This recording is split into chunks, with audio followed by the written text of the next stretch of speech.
महाडमध्ये अतिवृष्टी, शहर परिसरात 15 दिवसात चौथ्यांदा पूरसदृश्य स्थिती। गेल्या 15 दिवसात चौथ्यांदा महाड शहर व परिसरामध्ये झालेल्या मुसळधार पावसाने सावित्री नदीचे पाणी मोठ्या प्रमाणात वाहू लागले असून महाड शहरात पूरसदृश्य स्थिती निर्माण झाली आहे। गेल्या 24 तासात महाबळेश्वर येथे 104, पोलादपूर येथे 122 तर महाड येथे 99 मिलीमीटर पावसाची नोंद झाली आहे।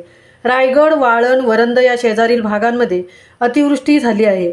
या संदर्भात महाड नगरपालिका प्रशासन येणाऱ्या सर्व आव्हानांना मुकाबला करण्यासाठी सज्ज असल्याची माहिती आपत्ती व्यवस्थापन प्रमुख व अग्निशमन दल प्रमुख गणेश पाटील यांनी दिली आहे। NDRFचे पथकही सज्ज असून नागरिकांनी सतर्क राहावे असे आवाहन नगरपालिका प्रशासनामार्फत करण्यात आले आहे। महामुंबईसह इलियास ढोकळे, महाड।